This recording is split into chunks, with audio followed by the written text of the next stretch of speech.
तो दोस्तों जैसा मैंने आपको बताया कि भाई इस चुनाव में जो है बहुत सारे हथकंडे अपनाए जाते हैं। हमने प्रवेश वर्मा को भारतीय जनता पार्टी के नेता प्रवेश वर्मा को देखा चुनाव से पहले और चुनाव के समय में भी जिस तरह से जो है उन्होंने वोटर्स को लालच देने का काम किया, रुपए बांटे गए, पैसे बांटे गए। अब की बार दिल्ली के चुनाव में रिकॉर्ड जो ये मॉडल कोड ऑफ कंडक्ट का उल्लंघन हुआ। कहा जाता है कि 1 लाख लीटर जो है शराब जो है जब्त हुई।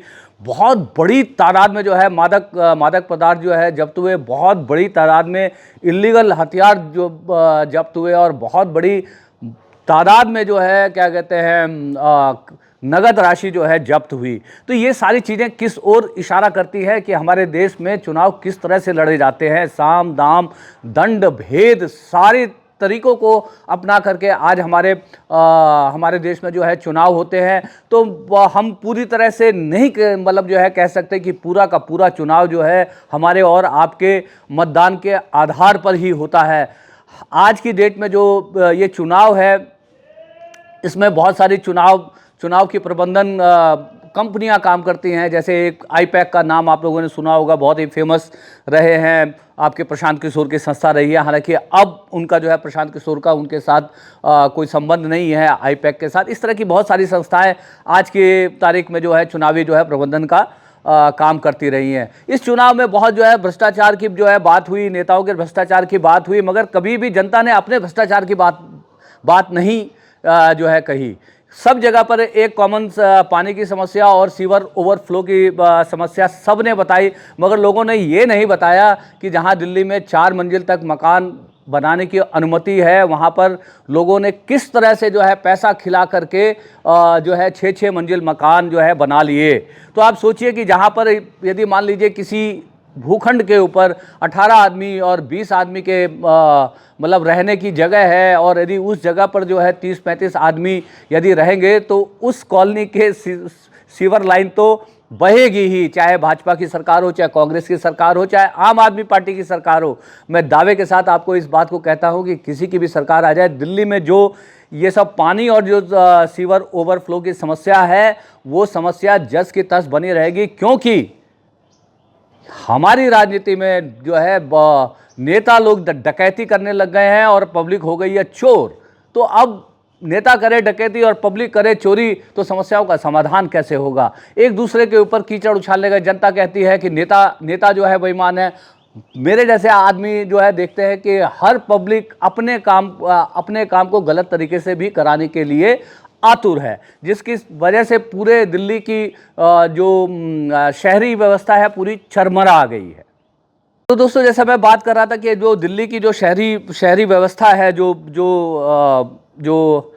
ये सब सीवेज सिस्टम है, पानी सिस्टम है, ये जो जनसंख्या विस्फोट से करा रहा है। क्योंकि छोटे कस्बे गांव देहात में रोजगार ना होने की स्थिति में बहुत बड़ी संख्या में पलायन करके लोग महानगरों में आ रहे हैं, जहां पे रहने के लिए घर नहीं है, पीने के लिए साफ पानी नहीं है, जितने लोग हैं उतनी सुविधाएं नहीं हैं।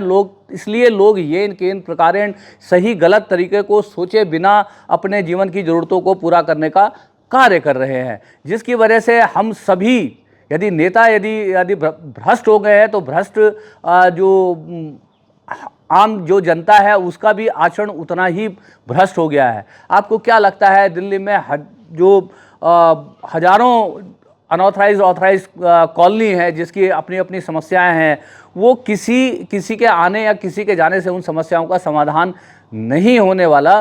क्योंकि जिस तरह से इस देश का नेता चोरी कर रहा है उसी तरह से आम जनता भी अपने अपने स्तर पे चोरी कर रही है।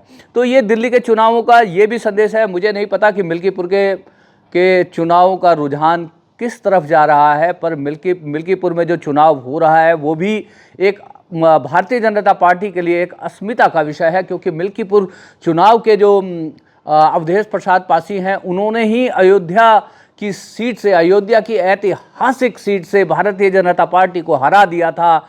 और अवधेश प्रसाद को आप देखते होंगे संसद में कभी जो है वो राहुल गांधी अपने बगल में बिठाते हैं तो कभी अखिलेश यादव अपने बगल में बिठाते हैं। तो ये भी देखना दिलचस्प होगा क्या अयोध्या की हार का बदला मिल्कीपुर में सपा को हरा करके भारतीय जनता पार्टी ले पाती है। तो ये हमारे कुछ जो है विश्लेषण थे, जितनी मेरी राजनीतिक समझ है उसके हिसाब से मैंने आपके साथ अपने विचार जो है साझा किए। और यदि आपको लगता है कि मैंने कोई मतलब तर्कसंगत बातें कही और लॉजिकल बातें करी तो अब तक चैनल को सब्सक्राइब नहीं किया तो सब्सक्राइब कर लीजिएगा। आपको लगे कि यदि हमने जो बातें की इसके ऊपर आपको भी कुछ खट्टे मीठे शब्द लिख देने चाहिए तो कमेंट बॉक्स में लिख भी दीजिएगा।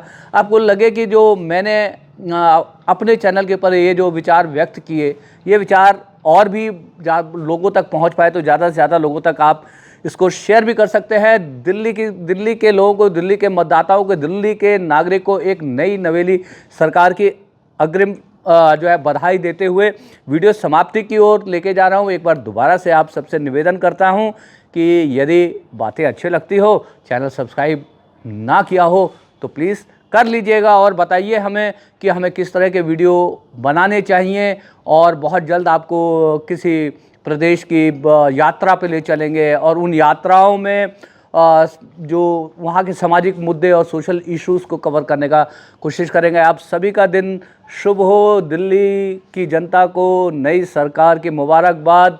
और अरविंद केजरीवाल का संघर्ष का समय शुरू होता है अब। हरे कृष्णा।